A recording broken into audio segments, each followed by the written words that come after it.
aquí estoy, con mi excelente cigarro de Virginia, disfrutando de una noche espléndida, porque aunque haya refrescado, es mejor así. La noche debe ser fría, la noche debe estar dominada por la luz de la luna llena. Esas son las mejores noches, esas son las que provocan recuerdos. Y en esta cabaña de madera, esta cabaña en el bosque, llena de libros añejos, de chimenea con encendidas brasas, esas brasas que me gusta encontrar en la encina, por ejemplo. ¿Qué aroma deja la encina, verdad? Uno se retrotrae en el tiempo y es como viajar a París, a Montmartre, a ese pequeño reducto de los artistas. Sí, los artistas se acercaban a Montmartre no por nada en especial. Además, el vino que se producía en las cercanías era un vino muy pésimo, un vino ácido, nada bueno. Pero Montmartre era un sitio barato, era un sitio apetecible para estos artistas, estos impresionistas del siglo XIX. Estos encontraban allí unos apartamentos muy adecuados, de precios módicos, y eso hizo que Montmartre se convirtiera en refugio de los impresionistas, en el refugio de los artistas. Pero amigos, desgraciadamente también se convirtió en el refugio de James Weber, aquella que pasó a la historia como la terrible estranguladora de niños. Y creedme que es difícil contar historias como esta. Historias que reblandecen el alma más endurecida o el alma más incandescente. Sí, la historia de James Weber no es nada fácil.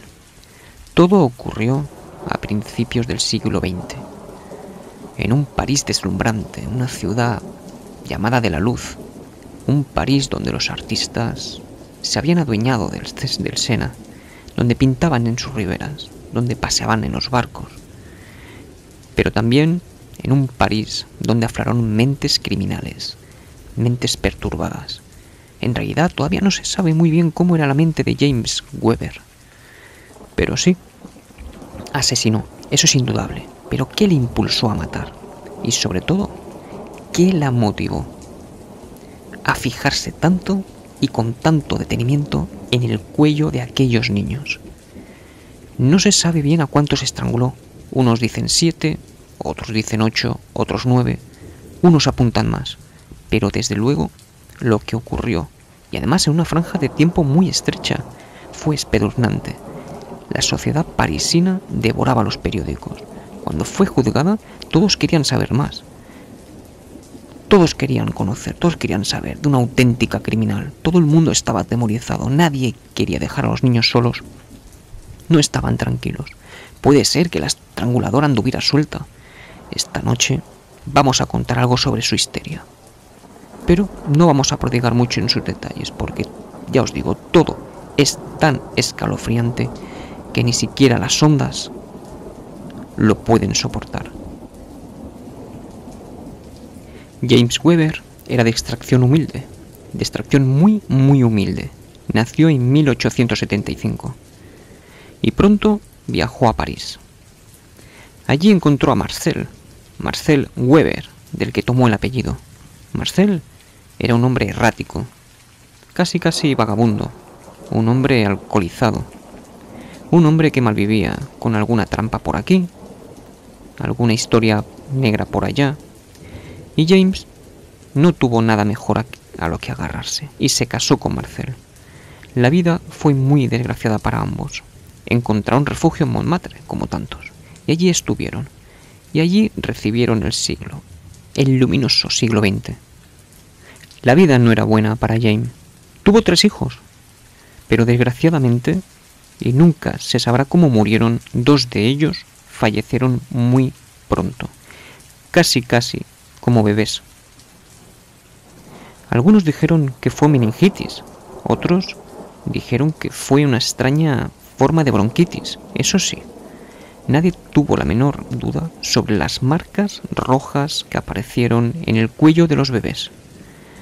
2 de sus hijos habían fallecido, y ella estaba muy alterada, muy impresionada por lo que había ocurrido. ¿Acaso una fluorescente esquizofrenia? ¿Acaso se había presentado el mal en todo su esplendor? ¿Acaso el mal se había adueñado de la parte buena de James? Lo cierto es que 2 de sus hijos habían fallecido. Solo quedaba vivo Marcel, el pequeño. Pero ¿cuánto tiempo más? Nos encontramos en marzo de 1905. Jane está a punto de cumplir 30 años. Enlutada por la muerte de sus bebés. Sí, realmente lo estaba pasando muy mal. Su alma estaba atormentada. No sabemos si por un sentimiento de culpabilidad, por lo que había realizado, aunque ya os digo, nunca se pudo demostrar. Eran sus hijos. ¿Qué madre puede desear el mal para sus hijos? Sus cuñados, sus cuñadas quisieron consolarla. Y para paliar de alguna forma la falta de los bebés, sus cuñadas desgraciadamente ofrecieron a Jane la custodia de sus niños. Ofrecieron a Jane ser niñera de sus niños. Eran tiernos cachorrillos, 18 meses, 3 años, eran muy pequeñitos. Y Jane, en los primeros días, los acurrucó, les acunó, les contaba cuentos, hasta que un buen día, el 25 de marzo de ese año 1905, se produjo la fatalidad. Mientras la cuñada de James salía a la compra, James se quedó con uno de los pequeños. Tenía solamente 18 meses. Cuando la cuñada regresó de las compras, se encontró una escena horrible. James arrodillada en el suelo llorando, a punto casi del vómito. Y en la cuna, aquel niño, aquel bebé, y las fatídicas marcas rojas en el cuello. La desgracia llegó una vez más. Era la tercera pérdida, el tercer niño que moría en esa familia. Y curiosamente, James había estado cerca de las 3 muertes, pero nadie sospechaba lo más mínimo. Los médicos no supieron acertar en el diagnóstico de la muerte. Todos empezaron a intuir que era lo de siempre, la meningitis, una enfermedad extraña, una meningitis, algo raro. El caso era que parecía que los niños habían muerto en medio de la asfixia, que habían muerto asfixiados. Así que la cuñada no desconfió de Jane, todo parecía ser fruto de la adversidad, y le confió la custodia de otro hijo, de 3 años. Días más tarde, la enlutada madre volvía a encontrarse con la misma escena. El pequeñuelo moría en medio de extractores, una vez más, las fatídicas marcas rojas en el cuello. ¿Era una plaga? ¿Era una epidemia? ¿Qué era? Jane estaba absolutamente conmovida. No sabía, no entendía, no daba crédito a lo que estaba ocurriendo. Y posiblemente lo único que vivía era su única realidad. E incluso a lo mejor no era consciente de lo que provocaba a los pequeños. A lo mejor un afán desmedido, un amor, la impulsaba a matar a esos niños. Un amor extremo de madre, extremo y contundente. El caso es que el 4.º niño de esa familia moría. El 4.º bebé. Para más Sinri, para más sonroja del personal, los médicos no supieron en esta ocasión tampoco acertar. No acertaron la causa mortal que dio al traste con la vida de esos niños. En medio de los funerales, en medio del enlutado general, Marcel, el hijo superviviente de James, también moría con los mismos signos. Era el tercer hijo que moría de James. Sus 3 hijos habían fallecido, y 2 de sus sobrinos. ¿Qué más se podía esperar? Todos sabían que James tenía algo que ver con las muertes, pero nadie se atrevía a acusarla con el dedo. Era tan dulce, era tan amante, tan amorosa. ¿Quién podía sospechar? ¿Quién podía pensar que Jane matara a esos niños? El caso es que uno de los cuñados empezó ya a tener serias sospechas, sobre todo cuando murió el tercer sobrino. James se había quedado sin hijos y sin sobrinos. Todos los niños, todos los bebés de la familia habían muerto, y todos, curiosamente, con esas marcas rojas en el cuello. Estamos en el año de 1905. Yo creo que ya se sabía lo que era un estrangulamiento y lo que no, pues los médicos estaban desconcertados. Finalmente, uno de los cuñados acusó formalmente a Jane Weber. La acusó como la causante de la muerte de sus hijos y de sus sobrinos. La noticia corrió como la pólvora por París. En enero de 1906 fue juzgada. Pero una vez más la ciencia salió con Jane Weber. Un médico prestigioso, un psiquiatra prestigioso de la época, la defendió en los tribunales. Dijo que puede ser que Jane estuviera embrujada, que estuviera hechizada, pero que nunca ella podía haber matado a sus hijos, que era imposible pensar que Jane Weber hubiera matado a esos niños. ¿Cómo una madre tan amorosa, tan cándida, tan dulce podría matar a sus pequeños hijos y sus sobrinos? Los psiquiatras la defendieron y Jane fue absuelta. Sí, absuelta. Así es. Como se había hecho tremendamente popular, aunque en París no se la viera bien, Monsieur Barbusax la cogió en su casa y le ofreció el cargo de ama de llaves. Allí parecía que Jane se podía olvidar de todo, que iba a redimirse, que iba a estar tranquila, que iba a olvidar tanta fatalidad. Lo malo fue cuando el hijo de este señor, un hijo de 9 años, murió, y murió con unas marcas, unas curiosas marcas rojas en su cuello. Una vez más dijeron que fue meningitis, que fue una enfermedad relacionada. Era 1907. La séptima víctima para Jane Weber. Este hombre la despidió, la expulsó de su hogar. No había acusación formal contra ella, pero desde luego nadie podía soportar la presencia de Jane. Traía demasiado infortunio a la casa que visitaba. Otro hombre notable de plena sociedad francesa se apiadó de Jane Weber, y en este caso era nada más y nada menos que el director, pues, de una especie de protección al menor, de director general de una asociación, de un departamento, de un directorio para la protección del menor. Jane Weber fue acogida, fue instalada, fue contratada por un orfanato de niños pequeños de 3, 4, 5, 6 años, huérfanos. La tuvieron que despedir, sobre todo cuando la pillaron infraganti intentando estrangular a un niño de 6 años. Ya no había dudas, no había sospechas.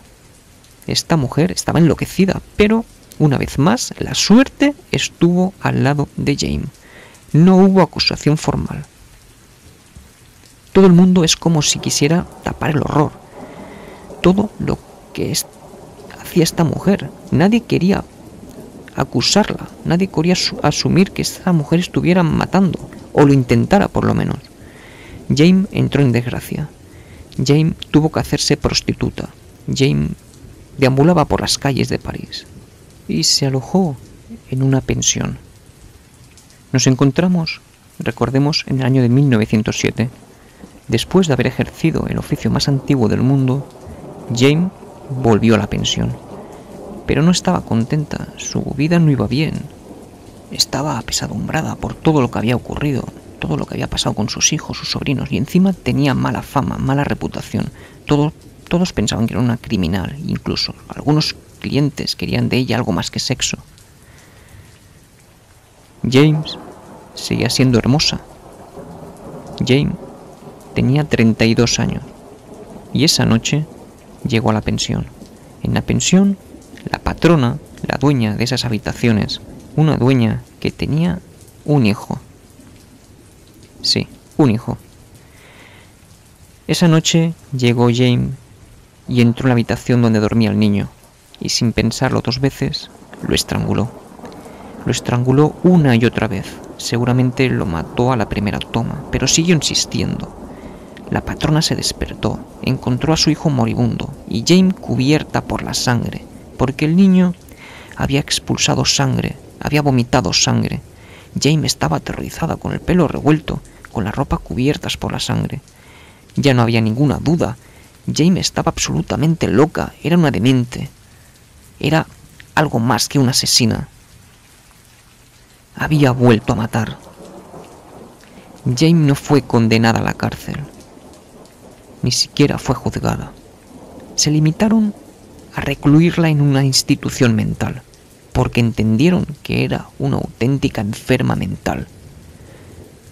En la institución psiquiátrica de Nueva Caledonia. Allí fue recluida Jane Weber, y allí pasó sus últimos 2 años, los últimos meses de vida, en una institución mental de principio del siglo XX. Os podéis figurar cómo era el ambiente, cómo era el panorama. Todo terminó en el año de 1909, y terminó de la forma más cruel y más trágica que os podéis figurar, porque Jane Weber murió víctima de sus propias armas. En una fría y gélida noche, Jane ya no pudo soportarlo más. Se levantó en medio de convulsiones, expulsaba espuma por la boca. Estaba atemorizada, con la carne y los sentimientos a flor de piel. Y en un arrebato, en un instante máximo de locura, en un instante emocional indescriptible, con sus propias manos agarró su cuello. Durante minutos se estuvo estrangulando a sí misma. Al parecer, la agonía fue extrema, la agonía fue terrible, pero no cejó en el empeño. Lo siguió intentando, hasta que finalmente lo consiguió. Jane Weber moría estrangulada por ella misma. Se suicidó de esa curiosa manera. La muerte que había dado tantos niños se la dio a sí misma. Por eso es difícil pensar que Jane Weber fuera una asesina.